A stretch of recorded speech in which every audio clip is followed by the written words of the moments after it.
caminos caros voy. ¿Por qué? ¿Qué es lo que hace la diferencia este estilo de vida al estilo de vida de las personas que están en el mundo? Y la diferencia es la relación. ¿Con quién nos relacionamos nosotros? ¿Cuál es ese referente que tenemos que hace que nuestra vida sea superior y diferente a la de los demás? Y es Dios. ¿Es ese Dios? ¿Cuál es ese Dios? Es el Dios que hizo los cielos y la tierra. Entonces noten por qué empieza a ser una relación diferente, un estilo de vida diferente. Porque no es una relación con el presidente de Estados Unidos, con el de Rusia, ni con el hombre más rico, sino nada menos con el que hizo el universo. ¿Cuán grande es Él?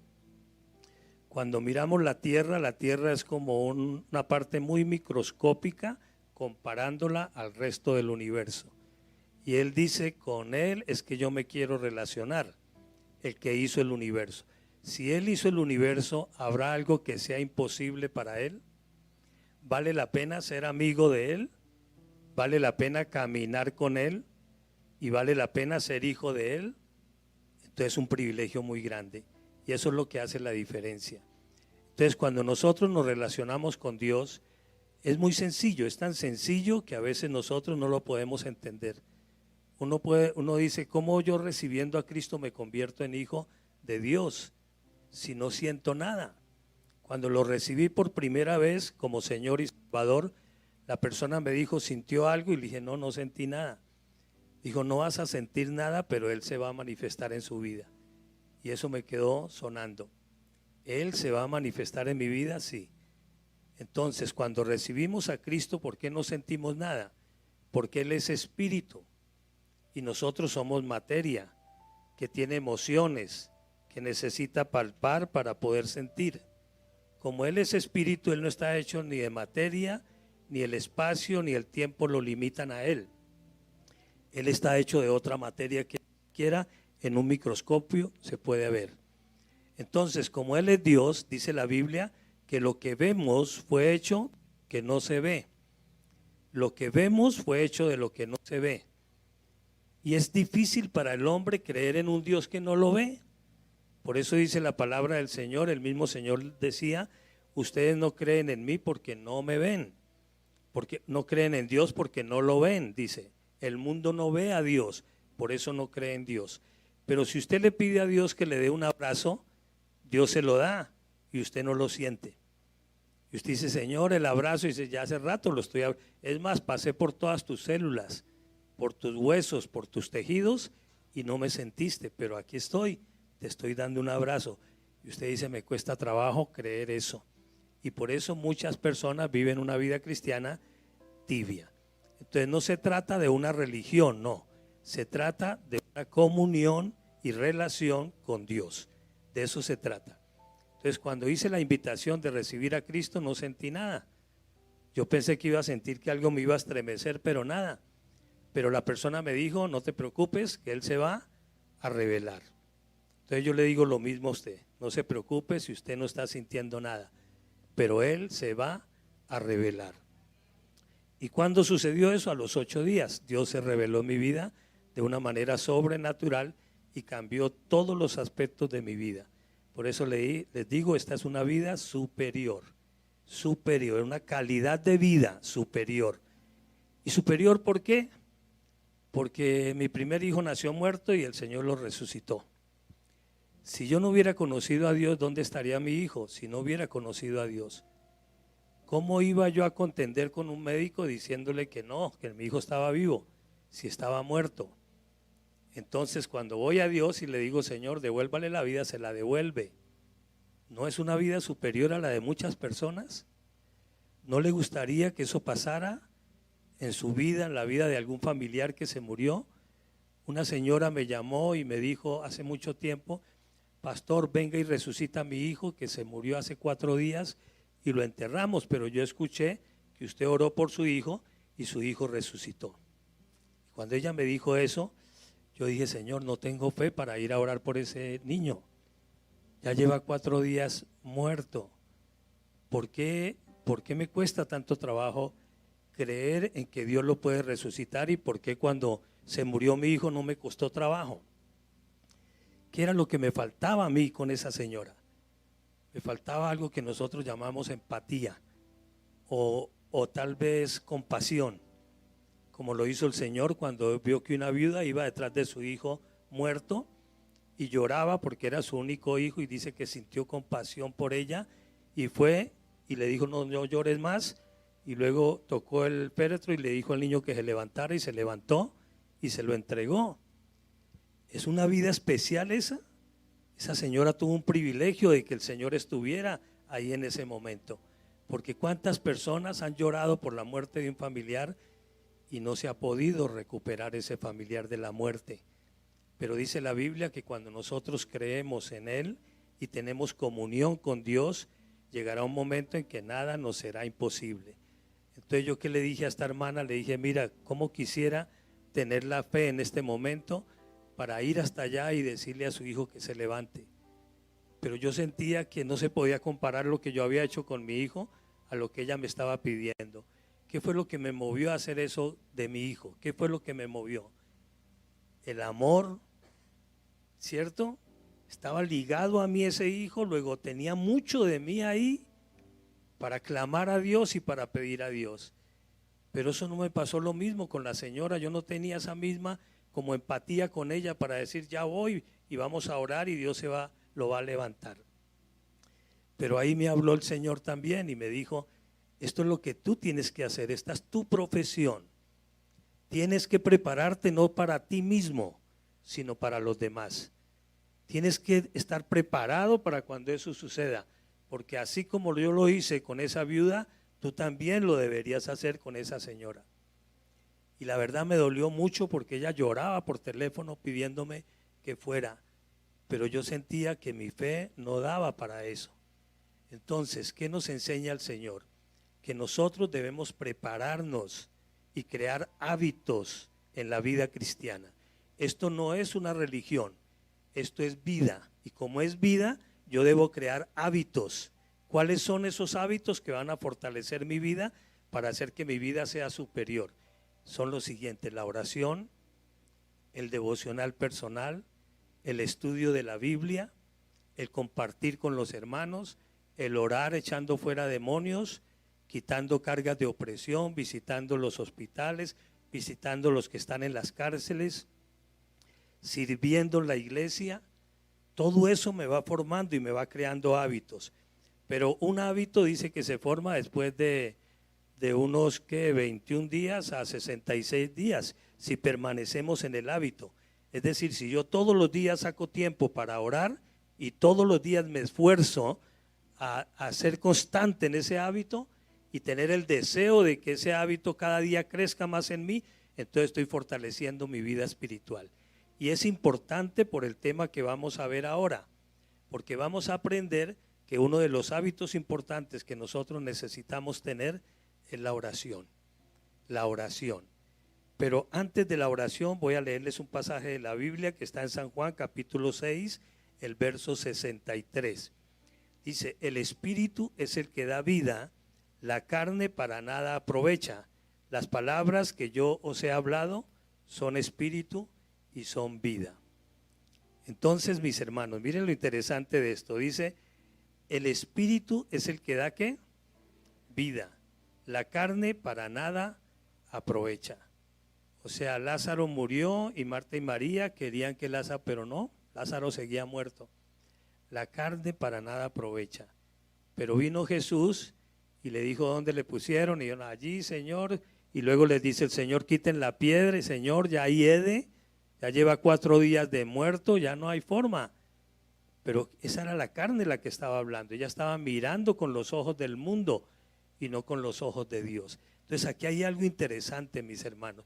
Queremos ver transformaciones en nuestras vidas, en nuestra familia, en nuestro alrededor, en la situación. Tenemos que aprender a mirar como Dios mira. Y entonces, como Dios mira, es mirar como el Espíritu hace las cosas. Y entonces el Espíritu no está sujeto a las leyes de este mundo. Partamos de ese principio. El Espíritu no está sujeto a las leyes de este mundo. Jesús caminó sobre el mar y el mar se hundió, O sea, caminó por encima de las leyes de este mundo. Caminó y las leyes de este mundo no lo sujetaron a él. Entonces, ¿qué es lo que el Señor nos enseña? Tienes que aprender a mirar como yo miro. Eso es lo primero que tenemos que entender a la luz de la Biblia. Si no puedes ver, por eso el Señor decía, teniendo ojos no ven y teniendo oídos no oyen, porque no están viendo como yo veo. Y entonces vamos a colocar un ejemplo. Jesús se acerca a un paralítico que había nacido paralítico, jamás había andado, y le dice, levántate, toma tu lecho y vete a tu casa. ¿Por qué Jesús le está diciendo? ¿Eso se lo diría un médico a ese paralítico? Un médico le diría al paralítico, hombre, levántate y comienza a caminar. ¿O qué le diría un médico? Mijo, yo creo que ni haciéndole 10 operaciones logramos que usted camine. Créame que sería muy difícil poder ponerlo a caminar. Pero Jesús le dice al paralítico, levántate, toma tu lecho y vete a tu casa. La pregunta es, ¿cómo Jesús estaba viendo al paralítico? ¿Enfermo o sano? Sano, porque uno a un enfermo no le dice, levántate, toma tu lecho y vete a tu casa. Si lo estoy viendo enfermo, le diría tal vez tómese una pasta, aplíquese una inyección como para que usted tenga ánimo, pero no le diría tome tu lecho, levántate y vete para tu casa. O sea que Jesús ve de una manera diferente a como nosotros vemos. Por eso a veces nosotros vemos son problemas, dificultades, incapacidades, pero si vamos a la presencia de Dios y aprendemos que el orar es un diálogo con Dios. El orar es una comunión con Dios, no es un monólogo, es un diálogo. Cuando usted está orando con Dios, Dios lo está escuchando. Usted no está orando al viento, al aire, Él lo está escuchando. Él sabe lo que hay en su corazón y lo que usted está pidiendo antes de que usted sepa qué es lo que le está pidiendo a Dios. Y si Dios lo sabe, entonces tenemos confianza para andar con Él. Voy a colocarles un ejemplo. Si salgo hacia la calle y me encuentro con un atracador, ¿no sabía Dios que ese atracador me iba a salir? Si Dios lo sabía, entonces ¿cómo debo estar? Tranquilo, confiado, porque dice la palabra de Dios, si Dios está conmigo, ¿quién contra mí? Y hay otro pasaje en la Biblia que dice que ninguna arma forjada contra mí prosperará. Eso es para todos los que han recibido a Cristo en su corazón y los que creen y confían en Él, porque aquí hay dos cosas importantes. Hay muchos cristianos que creen en Dios, pero no confían en Dios. Hay otros que creen y confían en Dios. El secreto está en que creamos y confiemos. ¿De acuerdo, mis hermanos? Creamos y confiemos. Entonces, ¿qué pasa si sale y se encuentra con esa persona? Pues usted va a actuar como si usted tuviera el control de todo, porque el que está control de todo. Entonces dice, cálmese, baje esa arma, ese cuchillo, lo que sea, cálmese, bájela y vamos a hablar. ¿Qué es lo que te pasa, mi hijo? ¿Por qué estás atracando a la gente? ¿Qué necesitas? Necesito plata. Bueno, camino, nos vamos y nos tomamos un tinto, desayunamos allí y hablamos, le comparte de Cristo, lo lleva a Cristo y si necesita plata, pues también le puede dar plata, porque la Biblia dice que a todo el que te pida, dale. Entonces cambia todo, cambia todo. Primero porque Él se sorprende que usted lo esté atendiendo bien. No se puso usted en forma de combate, sino que usted le está hablando bien, le está hablando con amor. Pero hay otros que reaccionan mal, ladrón, desgraciado, ¿qué? Y empiezan a insultarlo y a tratarlo mal. Y después le pega una puñalada y usted va al hospital y dice, gracias a Dios no me mató ese desgraciado, porque donde no hubiera corrido me había pegado, me había matado. Resulta que ahí no estaba Dios, ahí no estaba Dios, ahí estaba era usted peleando con Él, porque dice Dios que en la justicia del hombre no obra la justicia de Dios. Cuando usted quiere pelear, Dios lo deja pelear. Cuando usted está luchando contra los problemas, Dios lo deja luchar contra los problemas. Cuando usted está luchando con una enfermedad, Dios lo deja luchar. Pero si usted clama a Él, ora a Él, ya la cosa cambia. Ya Dios dice que lo mira y dice, por ahí hay un hijo que me está... Ah, sí es mi hijo, está clamando a mí, ¿qué quieres, hijo? Señor, eso pasó con Israel, porque Dios conoce la voz nuestra. Él la conoce mejor que cualquier inteligencia artificial. Dios sabe cómo es su voz. Los demonios también conocen tu voz. Y cuando dice el Señor, dice el salmista, de mañana oirás mi voz, de mañana me presentaré delante de ti y esperaré. Dios sabe cuando nosotros en las mañanas oramos, alabamos, adoramos, encomendamos a Dios el día, salimos en victoria. Él lo escucha y conoce tu voz. Y cuando usted clama a Dios, ¿qué dice Dios?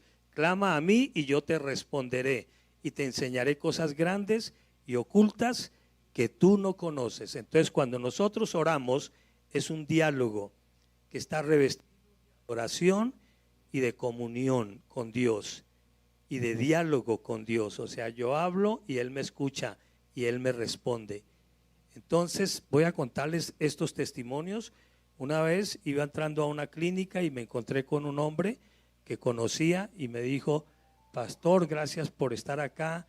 Es que mi hijo está enfermo, está desahuciado y ya los médicos dicen que él se muere y salgo en este momento en una angustia y me lo encuentro a usted. Y entonces yo le dije: mi hijo, le voy a decir lo que yo siento que Dios está colocando en mi corazón.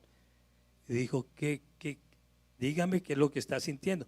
Que tienes que irte a tu casa, encerrarte en tu cuarto, postrarte delante de Dios y decirle al Señor: Señor, si lo que a mi hijo le está pasando es por mi culpa, háblame, Señor.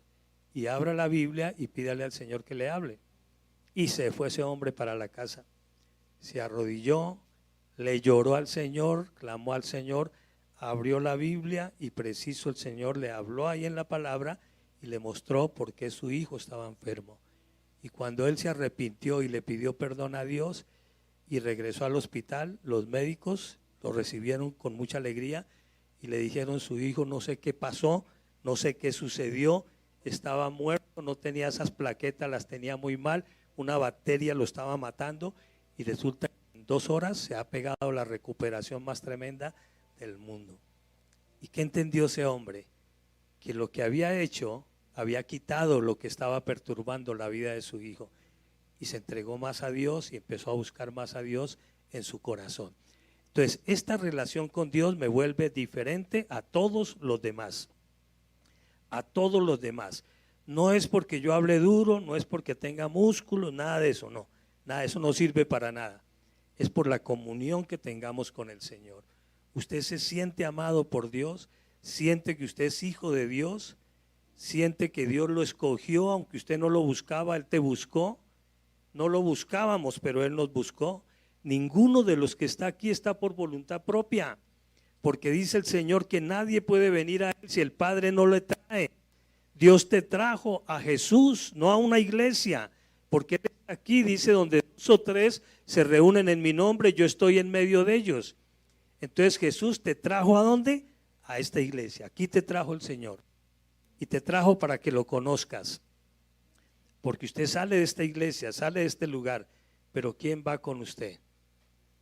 Dios. Y si alguien le pregunta: venga, ¿viene solo? Usted dice: no. ¿Con quién viene? Vengo con Jesús. ¿Y por qué? Porque Él va contigo. Él nunca te va a dejar y nunca te va a desamparar. Yo quisiera que todos nos grabáramos esa palabra. Nunca Dios me va a dejar ni nunca me va a desamparar. Porque Él dijo: como estuve con Moisés, estaré contigo. Entonces miren lo que pasa. Nosotros a veces en la vida tenemos desafíos grandes, nos metemos en negocios grandes, en cosas grandes, y existe la duda de que podamos triunfar o podamos fracasar. ¿Es así o no es así? Porque las cosas cambian en el mundo. Hoy estamos bien, en un mes cambian las reglas y todo se pone mal. Pero ¿qué dijo Moisés cuando Dios le dijo: tienes que sacar a 600,000 familias al desierto? ¿Qué dijo Moisés? Moisés, ¿cómo vio ese reto? ¿Cómo vio esa prueba? La vio difícil. Y entonces Moisés dice: Señor, yo salgo, pero si tu presencia no va conmigo, mejor no me saques de acá, porque si tu presencia va conmigo, sucederán cosas gloriosas, sobrenaturales, maravillosas, Pero Moisés sabía que si Dios no iba con él, a él lo mataban a los 3 días de haber salido con toda esa gente, porque él no iba a tener cómo sostener a 600,000 familias, no iba a poder lograrlo. Gracias. Entonces, ¿qué dijo Moisés? Señor, si tu presencia no va conmigo, mejor no me arriesgo. ¿Qué es lo que tenemos que decirle nosotros al Señor? Lo mismo. Y eso se llama humildad. Porque uno puede decir, no Señor, yo soy capaz, yo puedo, soy inteligente, estudiado, me he preparado, nada me es imposible. No, eso no es lo que Dios quiere. Lo que Dios quiere es que usted le diga, Señor, si tu presencia va conmigo, yo lo puedo lograr, pero es tu presencia la que me abre puertas. Y dice que cuando Dios abre puertas, nadie las puede cerrar. Entonces, es importante, la oración es muy importante. Le voy a explicar por qué.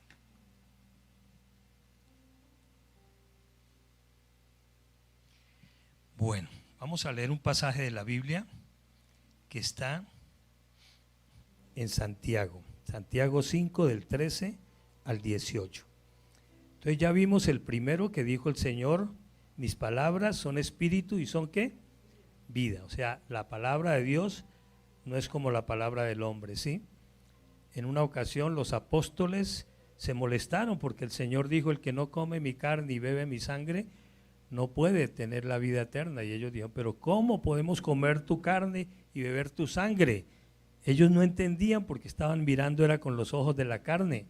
O sea, ellos pensaban que se tenían que comer al Señor a mordiscos y que tenían que beber su sangre.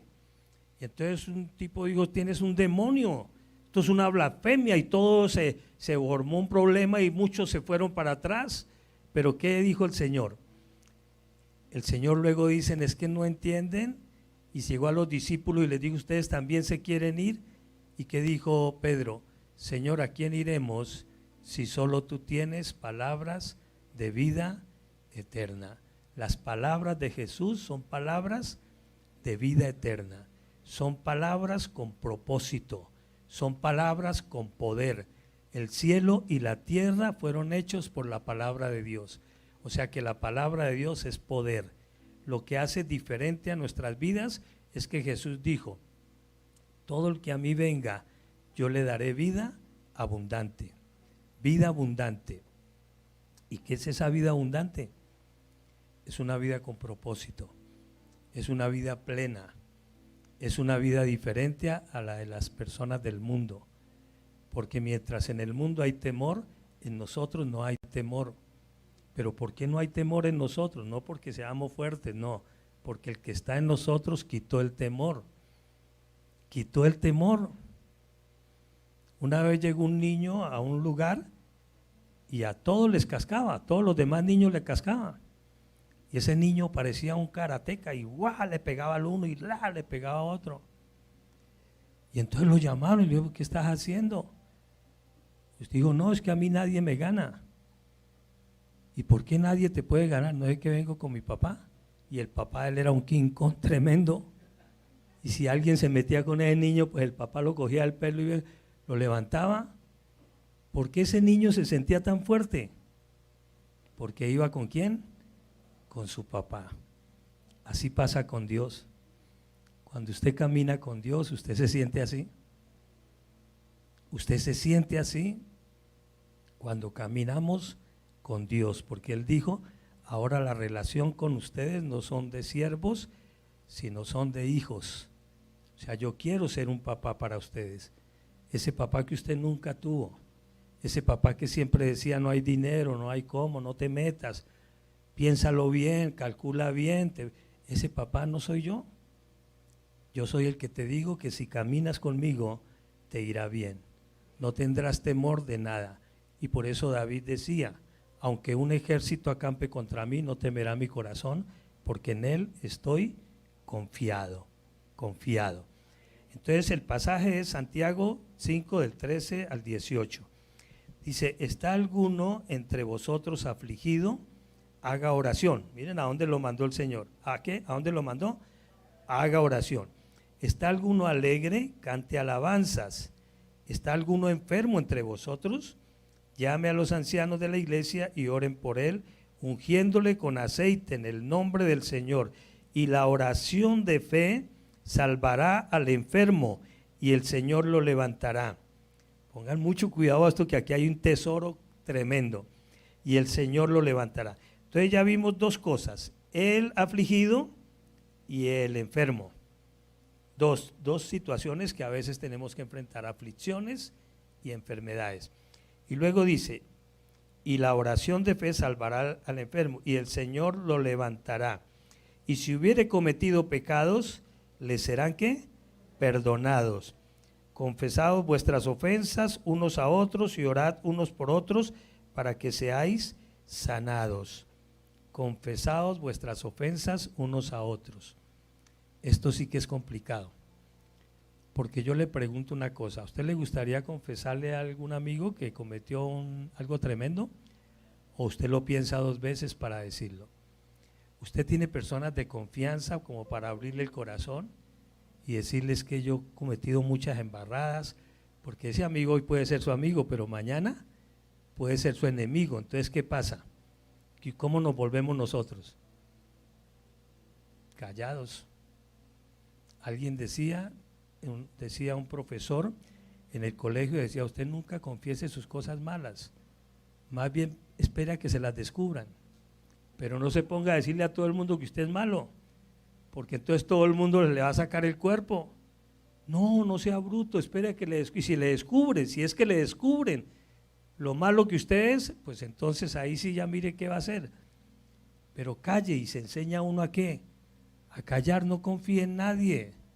Un niño le dijo al papá, papá, quiero ser un empresario, quiero que me enseñe a ser un empresario. Y le dijo, listo, mijo, súbase al chifonier ahí de la casa y tírese, yo lo cojo. Y apenas se tiró el niño, le hizo el quite y pues se cayó.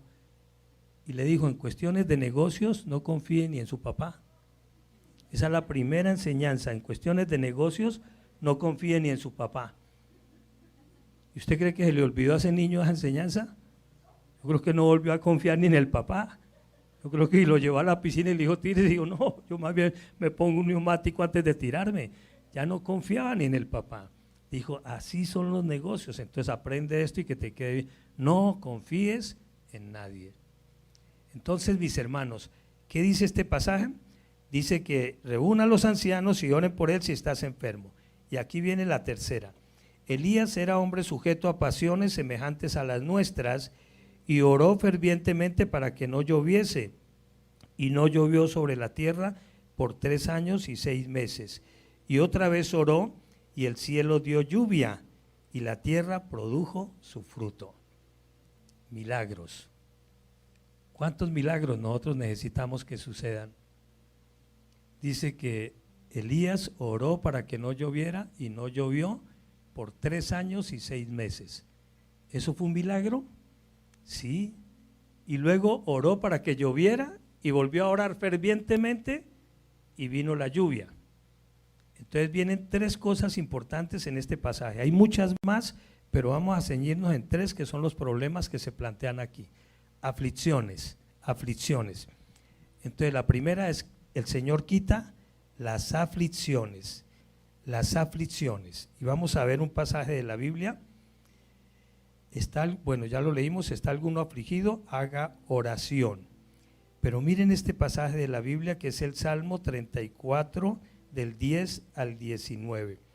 Claman los justos a Jehová y Jehová oye y los libra de todas sus angustias. Cercano está Jehová a los quebrantados de corazón y salva a los contritos de espíritu. Muchas son las aflicciones del justo, pero de todas ellas le librará Jehová. Miren esa palabra tan hermosa. Muchas son las aflicciones del justo, muchas. Usted puede estar afligido por una situación económica, por el hogar, por la esposa, por los hijos.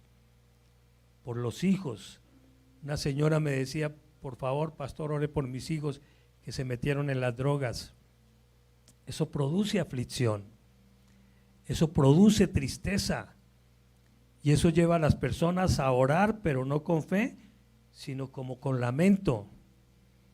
Y resulta que la oración de fe es la que Dios escucha. Entonces tenemos que cambiar ese lamento, esa tristeza. ¿Y cómo es que la cambiamos? Dice, ore, vaya en oración para que yo te escuche. Y si yo te escucho, no tienes problemas porque puedo resolver el problema con tu hijo, ¿o no? Mientras tú estás ahí de rodillas, yo puedo estar obrando donde está tu hijo. ¿No ve que soy Dios? Y entonces se quita la aflicción y usted empieza a sentir fe, que es seguridad, confianza, certeza y convicción de que Dios lo hará. Una señora dijo, no oren por mi hija que se volvió una ramera y no quiero que oren por ella porque ya muchos consejos le di, mucha vara le di y decidió hacer eso. Y un cristiano le dijo, no, al contrario, tienes que quitar ese resentimiento de tu corazón y empezar a mirar a tu hija no como una ramera, sino mírala como una mujer bien, de Dios, bien, caminando con Dios y llevando una vida diferente. Y a ella le pareció difícil y ese testimonio lo hemos contado muchas veces. Cuando ella cambió esa forma de orar por su hija, estaba ella por allá en España en un burdel allá, preparando un baile para esa noche en un prostíbulo. Iba pasando un misionero y el misionero escucha la voz de Dios que le dice devuélvase y entra a ese lugar y dijo, no, esto es del diablo, esto no es de Dios. ¿Cómo voy yo a entrar a ese lugar, Señor? No diga que esto es tuyo, esto es del diablo. ¿Me ven los hermanos saliendo de ahí? ¿Qué van a pensar? ¿Que yo estoy orando? No, Señor, se me va la iglesia al piso, apenas me vea salir, alguno ha de estar por ahí y de pronto me pilla aquí saliendo y ¿qué va a pensar? Y se me acaba todo. Y él con esa lucha y el Señor, devuélvase y dice que fue tan clara la voz de Dios que él se devolvió y entró. Y cuando entró al lugar estaba la mujer ahí danzando y preparándose para esa noche y él se sentó ahí y le dijo, Señor, ¿y ahora qué vas a hablarle a esa persona que está ahí? Y apenas ella terminó se le acercó y él le habló del Señor y oró por ella y el Señor la liberó y esa mujer se quebrantó y decidió volver a su casa. Y le añaden un pedazo a esa historia que lo conmueve a uno mucho, que ella le escribe una carta a la mamá y le dice, si me has perdonado, pon un pañuelo blanco sobre la puerta de la casa. Y cuando yo venga pasando y vea el pañuelo blanco, sé que me has perdonado. Y resulta que la carrilera del tren pasaba por al frente de la casa de ella. Y la mamá, de tanto gozo y de tanta felicidad, fue y cogió una sábana y la partió en pedazos. Y desde la casa de ella se fue colocando pedazos hasta como una cuadra. Y cuando llegó la hija y venía en el tren y vio todos esos pañuelos pegados, pues entendió que su madre le había perdonado. Esas son las historias de amor que a mí me conmueven en el Señor, ¿sí? Dios es así, Dios te perdona, no importa lo que hayas hecho, si lo has recibido en tu corazón, Él te perdona. Y Él nunca más se acordará de tus pecados y de tus transgresiones, nunca más, porque Él perdona para siempre. Él no te va a recordar tu pecado si vuelves a pecar otra vez contra Él. No te va a decir, pero si ayer te perdoné de tal pecado, no, ya se le olvidó a Él. Un hombre le dijo, Señor, volví a cometer el mismo pecado. ¿Cuál pecado? Ya Él había perdonado y había olvidado. Ese es Dios. Por eso nos vuelve una vida sobrenatural, porque el mundo no entiende esto. El mundo no entiende este mensaje. Pero los hijos de Dios que caminan con Dios y reciben esta palabra, entienden que así como Dios perdona, nosotros también vamos a perdonar y tenemos la responsabilidad de perdonar. Pueda que nos cueste mucho trabajo, pero a Él le costó más porque dio su vida en la cruz por nosotros. Él sufrió más de lo que sufrimos nosotros. Él lloró más de lo que lloramos nosotros. A Él le dolió más de lo que nos duele a nosotros. Y sin embargo en la cruz dijo, Padre, perdónalos porque no saben lo que hacen.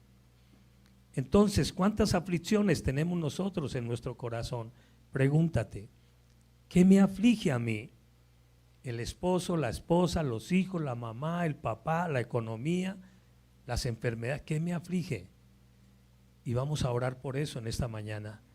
Vamos a orar y vamos a ver la segunda parte. La segunda parte tiene que ver con los enfermos. ¿Está alguno enfermo entre vosotros? Llame a los ancianos de la iglesia y oren por él, ungiéndole con aceite en el nombre de ¿quién? Del Señor. ¿Llame a quiénes? A los ancianos. Jesús tenía un grupo de amigos que eran sus apóstoles, pero tenía un grupito de amigos íntimos que eran los 3 que andaban con él: Pedro, Jacobo y Juan. Esos 3 estuvieron el día de la transfiguración, el día en que el Señor resucitó a una niña, el día en que Jesús estaba en Getsemaní, quebrantado, llorando, diciendo: Padre, si es posible, pasa de mí esta copa. Ahí estaban ellos. Esos amigos que nosotros debemos tener son esos mismos amigos que cogieron a un paralítico y lo llevaron entre los 4. ¿A dónde? A donde Jesús. Y vieron que todo estaba lleno y la puerta estaba llena de gente. Cualquiera que sea un amigo simple dice: no, mi hijo, no pudimos entrar. No hay forma de entrar. Vámonos otra vez para la casa, y se lo llevan. Pero ¿qué hicieron estos amigos? Nada, papá, miremos qué pasa en el techo, y se subieron y lo amarraron de unas cuerdas y lo bajaron allá donde estaba el Señor. ¿Usted imagina al Señor ahí predicando y viendo que están bajando un paralítico ahí? Y lo bajan, y el Señor le dice al paralítico: tus pecados te son perdonados. ¿Cómo puedes perdonar pecados? Y al final termina sanando al hombre. Esos son los amigos íntimos, los que no te rechazan, te escuchan, usted los necesita y corren en su ayuda. Esos son amigos íntimos. ¿Cuántos amigos íntimos tiene usted? Ese que te puede escuchar y usted le puede contar: hermano, la acabo de embarrar, me tiré todo, y él: venga, no, venga que hay esperanza, hermano. ¿Qué pasó? Cuente. No, y le busca cómo salir de ese lugar. Esos son amigos íntimos. Pero si uno mira, uno no tiene casi amigos íntimos. Y hay muchos que: no, yo no tengo ni uno. Yo sí tengo amigos, pero íntimos que estén conmigo en las buenas, en las malas, que paguen el precio por mí, que cuando yo necesite me ayuden a salir de la… Esos no los tenemos. Y dice la palabra del Señor que esos amigos se necesitan, porque a Pablo una vez lo apedrearon y lo sacaron como muerto afuera de Jerusalén. ¿Y quiénes llegaron ahí? Los demás apóstoles, y lo rodearon y oraron por él y se levantó sano. O sea, ¿se necesitan esos amigos? Se necesitan. Y ese amigo puede ser su pastor, si usted confía en él y en Dios, ¿no? Primero que todo. Pero si usted lo llama y el pastor corre, es porque es un buen pastor. Porque apenas usted lo necesitó a la 1 de la mañana, le llegó a su casa. No importa que le haya tocado que pagar el taxi, que le haya tocado que salir lloviendo, allá llega. ¿Qué pasa, mi hermano? ¿Cómo se siente usted? ¿Se siente amado? ¿Y usted siente que necesita ayuda? Y él ora por usted y el Señor lo bendice, lo saca de su situación. Entonces dice: necesitamos esos amigos que cuando necesitemos que vengan a orar por nosotros, vengan. ¿De acuerdo? Ahora usted pregúntese: ¿será que yo también soy un amigo confiable? Yo les puedo decir a ustedes: ustedes creen en mí, ustedes sí, pastor, creemos en usted, pero ¿ustedes confían en mí? No sé, pastor. ¿Sí es lo que la diferencia? Creer y confiar, dos cosas que deben de ir de la mano. Debemos creer y debemos confiar. Creer y confiar. ¿De acuerdo? Entonces se necesitan esos amigos íntimos. Empiece a mirar cuál de la iglesia puede ser un amigo íntimo para usted.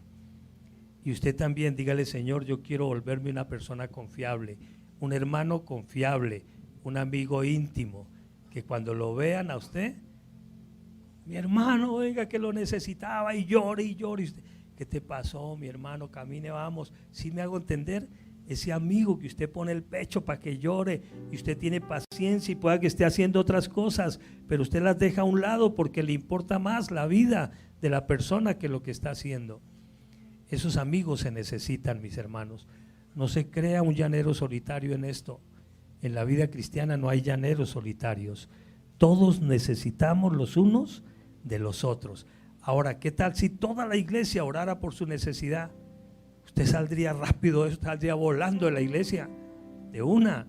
Si todos oran con esa pasión, con ese amor, y decimos, Señor, queremos todos recibir una respuesta de ti, Señor. Y eso vamos a hacerlo este día, ¿sí? Vamos a poner lo mejor de nosotros por los hermanos que están afligidos, que están enfermos, pero ¿cuántos necesitan un milagro? ¿Cuántos necesitan un milagro? Y aquí viene la respuesta. Y Elías era hombre sujeto a pasiones semejantes a las nuestras, o sea, lloraba, le daba mal genio, se reía, bueno, de todo tenía Elías. Dice, y oró fervientemente que no lloviese. ¿Oró cómo? Fervientemente, o sea, no, hay veces que oramos, Señor, ayúdanos, y ya, listo, hasta luego. No, orar fervientemente, ¿hasta cuándo? Hasta cuando usted vea la respuesta. Porque yo no le puedo decir, Señor, gracias porque ya sé que me respondiste. No, no estoy viendo la respuesta, Señor.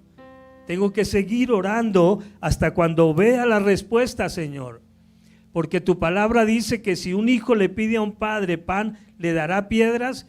No, dice, ¿cuánto más vuestro Padre le dará a sus hijos lo que necesitan si le piden de día y de noche? O sea, es un clamor insistente hasta que Dios responda.